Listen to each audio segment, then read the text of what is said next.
Krásny požehnaný deň, drahí poslucháči.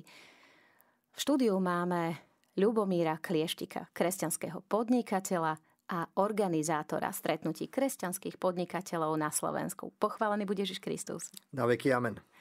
Pán Klieštik, my sme vás pozvali do štúdia práve z dôvodu, že vy ste človek, ktorý organizuje stretnutia podnikateľov s rovnakými hodnotami, čiže veriacich ľudí. Skúsme v úvode predstaviť vás, vašu rodinu, vaše záľuby. Ďakujem. Takže bývam v Čadci, kde s mojou milovanou manželkou Jankou máme 8 detí. 2 z týchto detí už sú v nebi a o 6 je nám dopriaté sa starať. Mám ten dar, že mám možnosť viesť firmu na spracovanie kameňa, v ktorej sa venujeme na spracovanie interiérov, kde vyrábame kameň do rôznych aplikácií na exteriéry, interiéry. Máme plus minus okolo 50 zamestnancov a práca pre firmu mi zaberá možno tak tretinu času a zbytok je služba, čas na oddych, čas s rodinou. Ako sa to dá, taký zaujímavý funkčný biznis, súčasne funkčnú rodinu a venovať sa ešte spoločenstvám? Túto otázku som už dostal veľakrát a moja taká rýchla odpoveď je, že neviem. Neviem to úplne uchopiť, pretože v týchto dobách, ktoré teraz žijem, tak keď tá firma už je zastabilizovaná, ide zdravo, tak je to ľahšie. Ale ja som sa venoval kresťanským podnikateľom aj v dobách, keď som prežíval ťažké časy a veľké skúšky. A za normálnych okolností sa dá povedať, že to nie je ani možné, keď je človek pod tlakom venovať sa ešte takémuto spoločenstvu. Napriek tomu sa mi to darilo a myslím si, alebo som presvedčil o tom, že to je Božia milosť.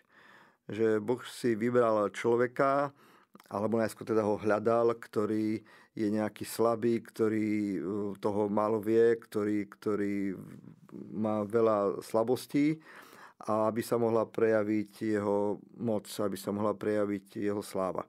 No a tak našiel mňa. No a nejakým spôsobom som vkráčal v tejto výzve a celé tie roky, keď sa venujem tomuto spoločenstvu, môžem povedať, že to bola služba, ktorá bola síce náročná, ale teraz spätne viem, že bola nádherná, že bola krásna, že sa mi darilo nejakým zázračným spôsobom sklbiť aj prácu, aj rodinu v zvláštnych ťažkých časoch. A čo ešte také zvláštne je, že sa mi potvrdilo, že vždy, keď som sa venoval spoločenstvu, tak v firme to nechýbalo. Je to taký, by som povedal, zázrak, pretože veľa ľudí mi radilo v ťažkých časoch, aby som sa nevenoval tomuto spoločenstvu a nedával tam svoju energiu a silu, lebo treba zachraňovať firmu, ktorá v istom období svojej existencie bola na tom veľmi, ale veľmi zle. A ja som vždy len cítil nejaké vedenie, nejaký vnútorný popud, že mám pracovať na tomto poli služby. A teraz, keď sa obriem späť po tých rokoch, tak musím povedať, že som rád, že som tento hlas poslúchol, pretože firma sa dostala z ťažkých časov a všetky tie hodiny, tie dni, keď som sa nevenoval firme, ale spoločenstvu, tak spätne môžem povedať, že boli nadmieru požehnané a zrejme asi aj z tohto dôvodu žijeme teraz požehnaný čas v podnikaní. Mohla by som vás veľmi pekne poprosiť povedať nám príbeh z týchto ťažkých časov, ako ste to zvládli, o čo išlo, aká bola situácia, ako ste sa vy a vaše okolie zachovali. Poprípade bol tam niekto, kto vám pomohol? Áno.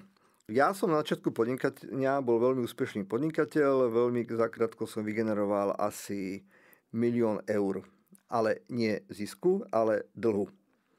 Boli to také tie bohaté roky, kto si podnikaní pamätá, roky 2007-2008, kde všetko rástlo, všetko bolo dobré, ale potom prišiel zlom, rok 2009, prišla finančná kríza a krátko na to sa trh, v ktorom som ja pôsobil, skoro zosypal. Lenže ja som mal nabrané dlhy, ja som mal nabraté úvery, ja som mal nabraté pôžičky, prerobil som dielňu, nakúpil som nové stroje. v takej tej naivnej začiatočníckej chybe, že všetko už bude len raz a všetko bude len dobré a všetko sa to hrávo splatí. Ale opak bol pravdou. Nasledovali roky, kde sme potom sa trápili. Tých rokov bolo veľmi veľa, lebo tie dlhy nás veľmi ťažili a veľmi nás tlačili k zemi. Ak sa môžem opýtať, koľko detí ste mali, keď porovnáte pracovnú situáciu a rodinnú situáciu? Ja som začal svoje vlastné podnikanie v roku 2000 a vtedy sa nám narodila naša prvá dcera Marienka. A keď bola tá ťažká situácia, tak teraz to neviem hneď vypočítať, ale možno, že už deti boli asi 4, možno 5. Takže asi toľko. A ako sa k tomu stávala vaša manželka? Tak ona tušila, že tá situácia firmy není ľahká, že je náročná, ale do nejakej miery som to s ňou zdieľal, ale do plnej miery nie, pretože to, čo som niesol, boli veľmi ťažké a extrémne náročné, ale ona mala takisto veľmi ťažký čas, lebo naša posledná dcerka bola veľmi vážne chorá, plus ďalšie deti. Veľmi dlhý čas strávila v nemocnici a veľmi dlhý čas strávila záchranou, alebo teda bojom o záchranu našej dcery. A preto som vnímal, že nie je úplne múdre, aby som na ňu ešte aj preniesol bremeno firmy, ktoré mám niesť ja. Takže sme si ako keby podelili tieto dva náročné fronty, kde ja som musel riešiť rodinu, keď bola v nemocnici a firmu, ktorá sa trápila. A ona zase musela riešiť spolu so mnou tú rodinu a plus chorobu našej dcery. Ako ste sa stávali k Bohu? Utekali ste sa k Bohu v tých ťažkých časoch, alebo ste práve cítili, že ako by vás Boh opustil? Bohu som sa veľmi utiekal, pretože som vnímal, že to je moja šanca, to je moja záchrana. Na začiatku som robil pokánie, pretože tie chyby, do ktorých som sa dostal, to boli moje chyby a moje zlyhania. Takže som robil pokánie pred Bohom, prosil som o odpustenie za chyby, ktoré som urobil, aby som takto rozviazal Božiu milosť nad sebou a tak tie chyby som si privlastnil. Veľmi sa mi páčilo, že som vedel sa pokoriť pred Bohom, naplňalo ma to a ležať na tvári pred Bohom som cítil, že to je taký zvláštny vzťah medzi mnou a ním. A pevne verím, že tým, že som to zveril do jeho rúk a že som sa spoliehal na jeho pomoc, že bola ale že úplne kľúčová vec v záchrane firmy. Čiže absolútna odovzdanosť Bohu. Presne tak. Úplne. Takto. V tomto stave, že ste všetko odovzdal Bohu, ako to pokračovalo ďalej? To obdobie tej skúšky bolo dlhé. Bola to, ako Žalme 23, že museli sme prejsť tmavou dolinou a tá dolina bola naozaj tmavá a bola dosť dlhá a bavili sme sa veľa rokov, ale celý čas sme boli verní. A my sme sa v práci modlili, my sme s mojimi najbližšími ľuďmi stále sme úplnivo pracovali a rozhodli sme sa, že tú firmu nepotopíme, že tú firmu, ako bolo vtedy niekedy moderné u niektorých podnikateľov, že firmu proste zničiť, dlhy odpísať, nechať nevyplatené záväzky a s čistým štítom pokračovať s iným názvom, tak to sme my odmietli.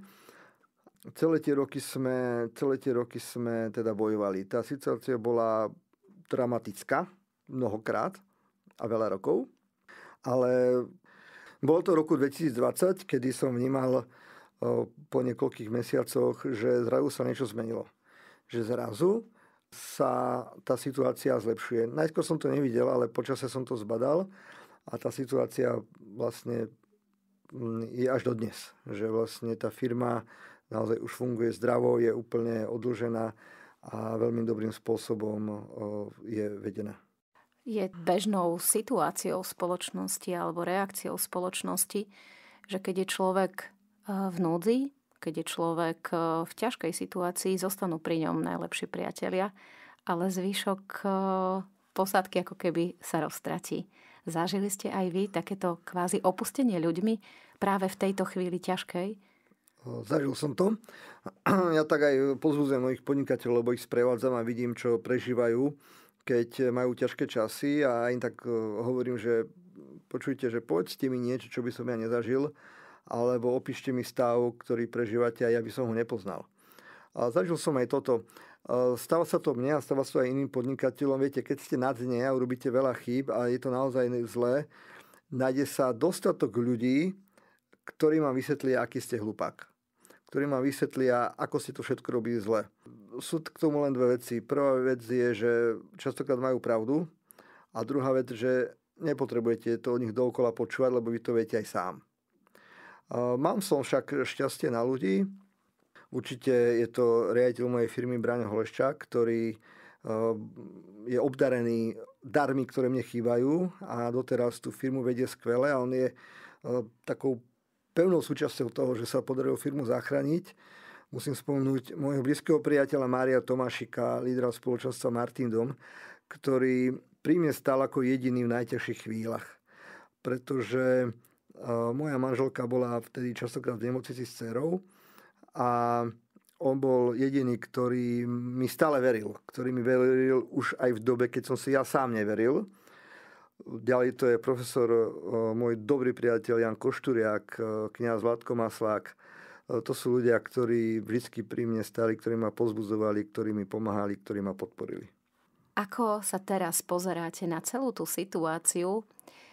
Ako tá situácia zmenila váš vzťah k Bohu? Pomínali sme, že ste mali náročnú situáciu aj v rodine. Mali ste dieťatko, ktoré bolo vážne choré. Ako aj ostatní súrodenci, ostatné deti prijali túto situáciu, lebo asi vnímali, že aj ten biznis, ktorý ich živí, alebo ktorý je vašim chlebodarcom, tak prechádza náročným obdobím. Tie deti to úplne až tak nevnímali, pretože väčšinu času toho, keď to bolo najhoršie, tak tie deti boli malé. Takže som nemal vôbec chuť, potrebu ich s tým zaťažovať. Že tá situácia není dobrá, že teda musíme sa uskromniť, tak to samozrejme vedeli. Ale tú plnosť tej situácie teda nepoznali. Ale čo mne pomohlo, tak to presne viem opísať. A to mi pomohlo nejakým spôsobom zapracovať na mojej pýche. Pretože keby som nemal tieto ťažké časy, a mal by som tie dobré časy, ktoré mám teraz, tak poviem, že majster sveta by bolo moje druhé meno. Ja by som bol úplný, sebavedomý, macher, pyšný, možno arogantný, možno hrdý na ako som to všetko dal, ako som to všetko múdro spravil.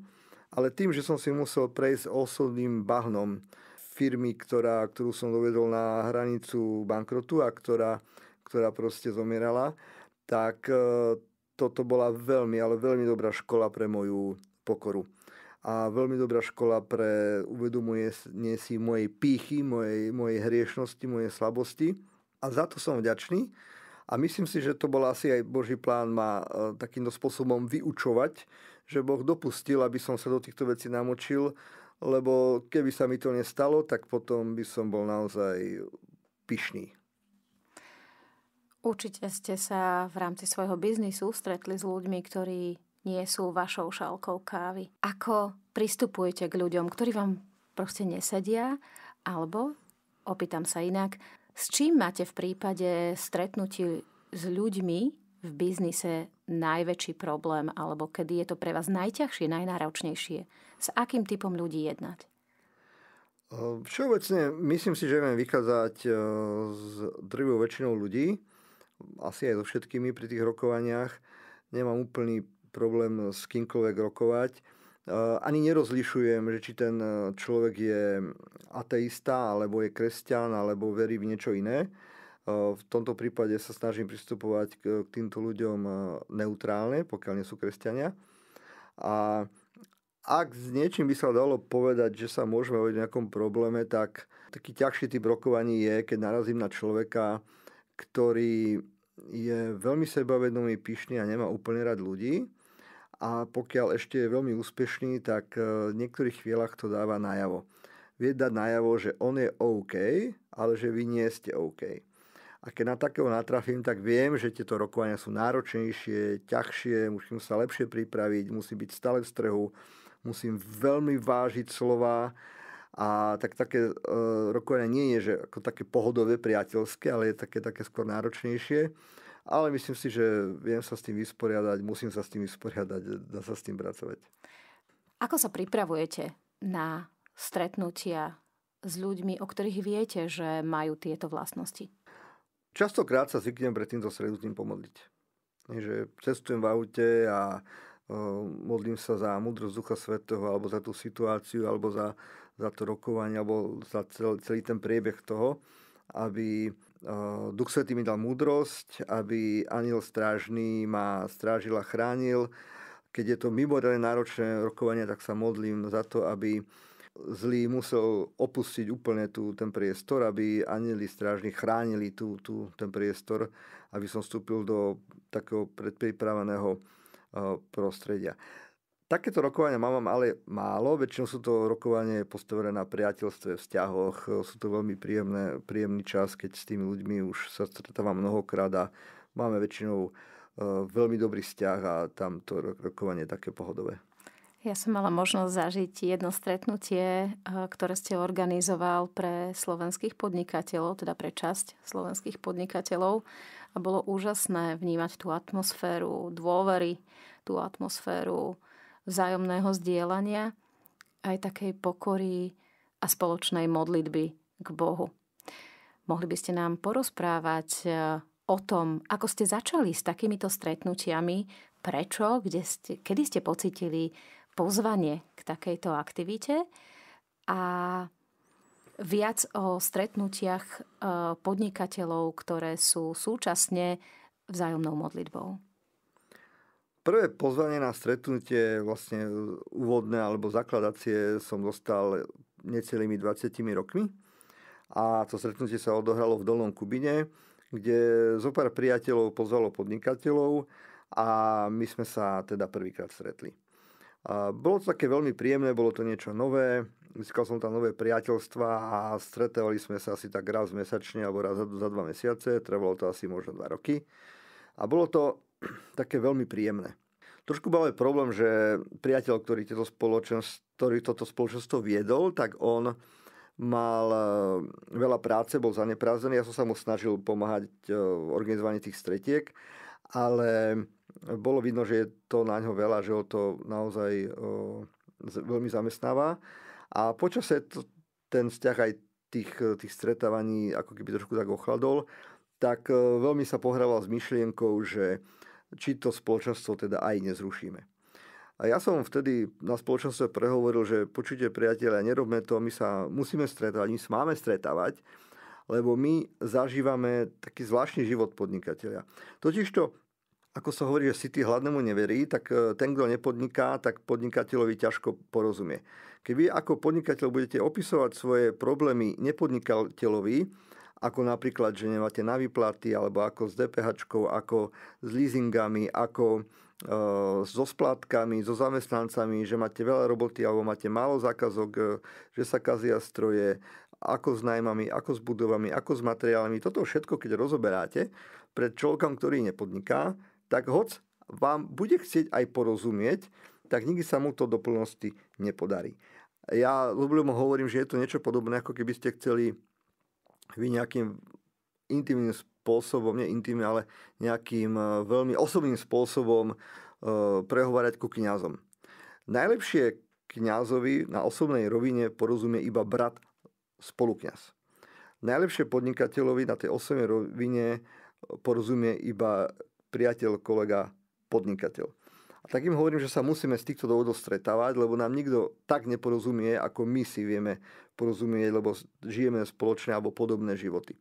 Ja hovorím, že podnikatelia môžu mať niekedy inovatívny produkt, aj to len niekedy. Ale problémy, prúsery a chyby máme všetci rovnaké. A preto som ich pozbudil, aby to spoločenstvo trvalo ďalej. No odmelom by bolo to, že som to dostal teda za úlohu viesť ja. A odtedy to vediem až do dnešných dní. A to spoločenstvo sa teda ďalej stretávalo, postupne rástlo, až sa rozrastlo na taký veľký počet, že sme ho rozdelili na 3 kraje, na bývalý západoslovenský, stredoslovenský a východoslovenský kraj.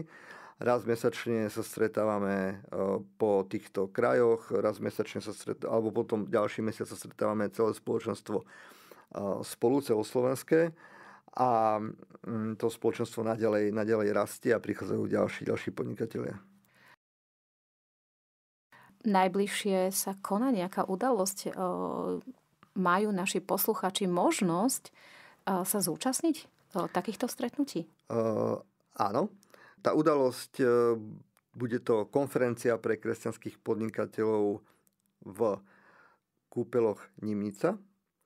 Bude krátko po Veľkej noci 3. a 4. apríla. A je to konferencia, kde môžu prísť podnikatelia úplne voľne, úplne slobodne. Stačí sa len prihlásiť na webovej stránke rozvíjame.sk. Prvý program toho 3. apríla bude skôr taký oddychový, kde podnikatelia budú mať možnosť zažiť stretnutie, priateľstva. Sú tam mnohí priatelia, ktorí sa dlhé roky poznajú. Bude tam možnosť si oddychnúť vo wellnesse, zájsť si na masáž, do sauny. Bude tam príjemné jedlo. A už večer budú prvé prednášky a prvé modlitby a prvé chvály. A možno niektorí si večer aj radi posedia pri pohári vínka. Na druhý deň, bude to vlastne hlavný deň, kde bude v programe Svätá omša, kde bude niekoľkokrát modlitba chvál, budeme sa modliť za podnikateľov. Sú pripravené zaujímavé témy, ako napríklad bude hovoriť Ondrej Sočúvka, bude mať prednášku Mário Tomášik, ja budem mať slovo a budú naši priatelia z východnej časti spoločenstva Radovan Ivanko a Peťo Haluščo, ktorí hovoria o financie a ďalší ľudia, náš priateľ Marian Kolník. Takže je pripravený veľmi bohatý program, je pripravených veľa prednášok, ale bude čas aj na stíšenie a na modlitbu.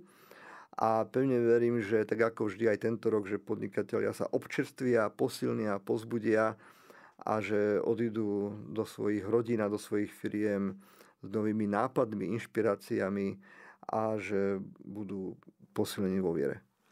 A má táto konferencia nejakú konkrétnu tému, alebo je to všeobecne prierezovo, idete po rôznych oblastiach v obsahu tej konferencie? Každý rok má tému. Tento rok to bude téma, budeme sa rozprávať o základoch.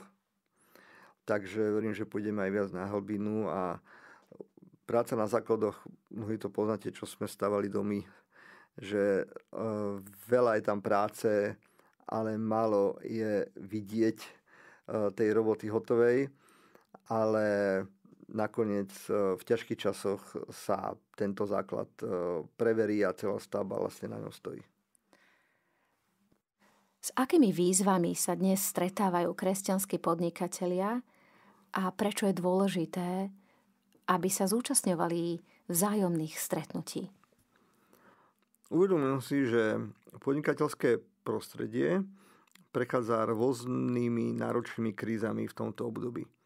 V niektorých odvetiach je to väčšie a niekde to je menšie.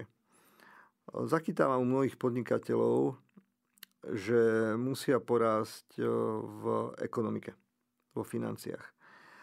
Zistujem, že to, čo som robil ja na začiatku, chyby, ktoré som ja urobil, tak robia mnohí.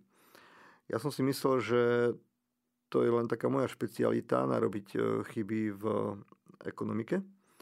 Ale teraz zistujem, že čím ďalej tým viac tých podnikateľov je, ktorí v tomto zlyhávajú a nemajú uchopené vôbec ekonomiku, financie, nerozumejú tomu a vedú firmy pocitovo. Myslím si, alebo som presvedčený, že je dôležité, aby sa podnikatelia stretávali z rôznych dôvodov. Ako som už povedal, málo kto im rozumie. Ďalšia vec, myslím si, že je taký veľmi vzácny čas, keď podnikatelia spoločne sa modlia. Lebo na tých stretnutiach je veľmi silná časť, alebo veľmi dôležitá časť venovaná práve modlitbe. Kde podnikatelia spoločne sa modlia nášmu Bohu a odovzdávajú svoje podnikania, svoje kroky, svoje veci nášmu Pánovi Ježišovi Kristovi. A toto je vzácna vec. Toto je vzácna vec, ktorá myslím si, že v sebe skrýva veľmi bohaté požehnanie. Preto je veľmi vzácne, keď podnikatelia na to stretávanie prichádzajú. Ešte som nestretol podnikatelia, včetne mňa, ktorý by povedal, že prišiel na to stretnutie a že to ľutoval a že ten čas, ktorý nebol vo firme v tom období, že by mu chýbal. Opak je pravdou, že podnikatelia svedčia, že to, že zanechali firmu a išli sa spoločne s podnikateľmi modliť, bol požehnaný nadmieru a že opak sa stal pravdou, že tie podnikania potom častokrát išli lepšie, išli výhodnejšie. Takže je to ako keby nielen vnútornou obrodou človeka, ale aj vo firme. Keď sa podnikateľ duchovne vzdeláva alebo duchovne rastie, tak to prospieva aj biznisu, pretože naozaj ten vzťah k Bohu je mimoriadne dôležitý. Vy ste sám toho svedkom, ako ste nám už spomínal začiatkom tejto relácie. Poďme si... Ďalšou takou pridanou hodnotou týchto stretávaní je, že sú tam veľmi už silné priateľstva. Že tí podnikatelia sa veľmi radi vidia, pretože sa skamarátili. Vždycky začíname raňajkami, takže je to taký príjemný čas. A ja veľmi rád sledujem týchto podnikateľov, ktorí vedú dlhé rozhovory. Častokrát si vedia poradiť na rovine osobnej, rodinnej, biznisovej. A niekedy aj spolu urobia nejaký dobrý obchod. Takže má to viacero pridaných hodnôt a mne sa to veľmi páči, tento spôsob stretávania sa, ktorý im pomáha. A nie je to uzavretá skupina? Naopak je to otvorená skupina. Ja aj vyzývam priateľov podnikateľov, aby privádzali ďalších. Aj sa to deje. Kto by sa chcel pozrieť, stačí mi napísať na môj e-mail klieštik@klieštik.sk a ja sa s ním skontaktujem a určite ho rád pozvem na najbližšie stretnutie. Pán Klieštik, ďakujeme veľmi pekne za dnešný rozhovor. Záverom už len zrekapitulujem svedectvo pôsobenia Božia milosť vo vašom živote je úžasné. V momente, ako ste sa odovzdali Bohu, ako ste začali žiť v Božej vôli, ako ste odovzdali nielen rodinné, ale aj pracovné výzvy Bohu, začal sa meniť váš život. Toto svedectvo veríme, že bude povzbudením aj pre poslucháčov Rádia Mária, ktorí pôsobia v biznise, ktorí tiež podnikajú. Nebojte sa. Nebojte sa odovzdať Bohu, pretože v ňom je naša sila. A my v tejto chvíli ďakujeme pánu Klieštikovi, že si našiel čas na stretnutie, na tento rozhovor a prišiel nám porozprávať toto úžasné svedectvo zo svojho života.